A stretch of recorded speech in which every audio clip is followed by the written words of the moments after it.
Les sorciers, de mystérieux individus détenteurs d'étranges facultés, capables de manipuler des forces surnaturelles terrifiantes afin de plier la réalité à leur volonté. Avec leurs baguettes de puissance, ils défient les lois de la physique et... Nico, Ouais, quoi? c'est les sourciers, pas les sorciers. Les sourciers? Tout on est sourd? Tout à fait sourd. Ah, ok. On reprend. Les sourciers, de mystérieux individus détenteurs d'étranges facultés, capables de manipuler des forces surnaturelles terrifiantes afin de détecter de l'eau sous la terre. Avec leurs baguettes de puissance, ils défient les lois de la physique et...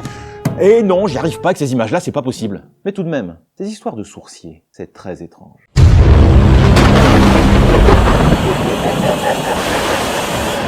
L'art des sourciers est une pratique ancienne qui repose sur la radiesthésie, la sensibilité hypothétique des êtres vivants à certains rayonnements. Le mot a été inventé dans les années 1920 par deux religieux français, l'abbé Bouly et l'abbé Bayard. Un talent inné permettrait d'exercer cette faculté à l'aide d'une baguette ou d'un pendule tenu à la main, comme le professeur Tournesol dans Tintin, afin de localiser par exemple des objets perdus, des minéraux précieux, des personnes disparues, ou dans le cas le plus répandu, et qui nous intéresse ici, des sources d'eau souterraines. Mais ça vient d'où cette histoire? Difficile à dire. D'après ses défenseurs, la radiesthésie aurait existé de tout temps et dans presque toutes les cultures du monde. L'un des premiers sourciers connus ne serait autre que Moïse, qui dans la Bible frappe un rocher dans le désert de son bâton pour faire jaillir une source et ainsi sauver son peuple de la soif. Des instruments de captation des ondes auraient aussi été découverts dans des sépultures égyptiennes, en Mésopotamie, chez les Celtes, et on dit qu'en France, pendant des siècles, aucune maison n'était construite, ni aucun puits creusé, sans faire d'abord venir le sourcier local. Et c'est plus le cas. Bah non, plus vraiment. Oh, la pratique de la radiesthésie perdure. Il existe encore des praticiens qui vendent ces bienfaits et proposent leurs services pour trouver de l'eau, ou toutes sortes de choses.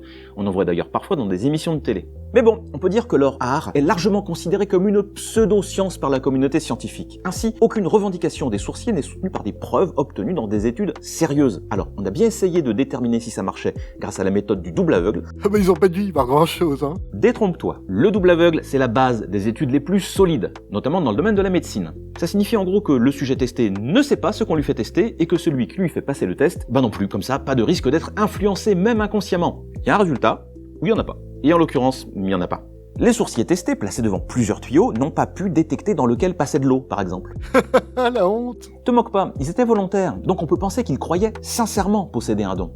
Beaucoup de sourciers ne se font d'ailleurs pas payer pour leurs services. Ce ne sont ni des escrocs, ni des charlatans. En tout cas, pas consciemment.